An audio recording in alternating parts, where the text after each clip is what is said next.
Alors aujourd'hui, on a un turkey chips, c'est du blanc de dinde qu'on va faire frire avec une sauce au chocolat blanc. En ingrédients, on a jaune d'œuf, citron jaune, chocolat blanc, blanc de dinde, moutarde, fines herbes, ciboulette ou autre, un œuf, farine, la polenta, crème et c'est tout. Pour démarrer, on va commencer à faire la sauce. Voilà. On chauffe la crème et pendant ce temps-là, on va réaliser la mayonnaise. Notre jaune d'œuf, on va ajouter notre moutarde.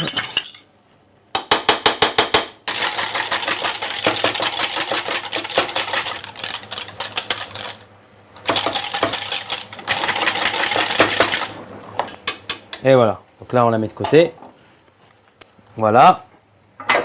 Ensuite, avec le chocolat blanc, on va ajouter donc tout le chocolat blanc dans la crème liquide. On va le laisser fondre comme ça. Et on va mettre ça à refroidir. Voilà. Et on le met. Maintenant, on va procéder à la friture. On verse donc l'huile de pépins de raisin qu'on va mettre à chauffer. Ensuite, l'œuf qu'on va légèrement battre comme ça. On va mettre la farine. Et ensuite, on va mettre la farine de maïs. Voilà. On va procéder à l'étape où on va découper les blancs de dinde en fines lamelles. Voilà, juste comme ça, très très fin.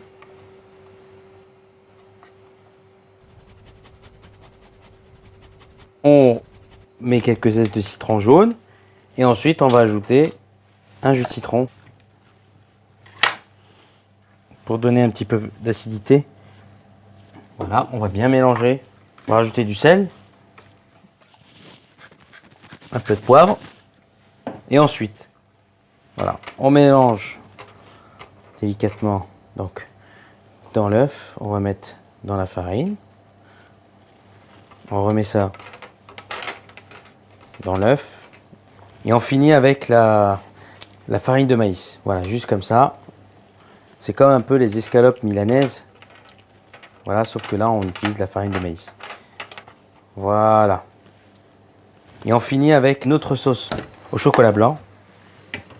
Alors, nous allons mélanger le chocolat blanc avec la mayonnaise. Et on n'hésite pas à fouetter énergiquement. Voilà, et on a une sauce bien homogène. Une fois que notre huile est chaude, on va donc ajouter donc nos fines tranches d'escalope panées, juste comme ça, à cuire. On les laisse à peu près, même pas une minute. Et on n'hésite pas à les retourner. Une fois que c'est bien coloré uniformément, là ensuite on pourra les enlever. Alors ce que j'aime bien avec ce plat, c'est que j'aime bien quand c'est un peu canaille. Voilà, juste comme ça. On mange ça avec les doigts. Ça peut être très bien aussi en apéritif, par exemple. Voilà, on met un peu de ciboulette au-dessus, un peu de fines herbes. On met dans le petit pot la sauce blanche au chocolat blanc. Et on dispose ça à côté. Il n'y a plus qu'à passer à table. Pour accompagner ce joli plat, je vous conseille donc un brut millésimé champagne des vignerons. On retrouve ce côté gras, suave, du chocolat blanc, des œufs.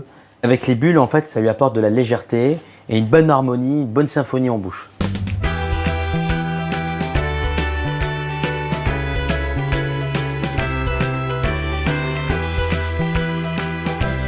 Le bon geste, c'est d'avoir le bon chocolat, d'acheter le bon chocolat. Parce que si on a un chocolat qui n'est pas de bonne qualité, on n'obtiendra pas soit on obtiendra une sauce qui est trop fort en sucre, trop fort en poudre de lait. Donc c'est pour ça qu'il faut privilégier des chocolats de marque de préférence. Deuxième chose, c'est d'avoir une huile de pépins de raisin qui ne soit pas trop chaude. Sinon, si l'huile est trop chaude, ça risquerait de cuire trop vite l'extérieur et pas assez l'intérieur. Donc il faut vraiment que l'huile soit à 170 degrés. C'était un réflexe évident, le chocolat blanc champagne. Pourquoi? Parce que le champagne, dans les bulles et dans les sucres qui se trouvent dans le raisin, qu'on peut retrouver dans le champagne millésimé champagne des vignerons, C'est très intéressant et je trouve que les atomes se ressemblent beaucoup entre le chocolat blanc et le champagne. Et ce qui est très intéressant, c'est d'avoir justement ce côté, surtout le côté de manger ça avec les doigts. C'est très important. C'est ça que j'aime, moi. Voilà, parce que on mange avec les doigts, c'est pour moi le partage. Et c'est vrai que le champagne, on boit jamais seul, enfin rarement, je dirais. C'est vrai que le champagne, on a toujours tendance à vouloir partager. Et je voulais faire un plat qui se partage et non pas un plat qui se mange tout seul.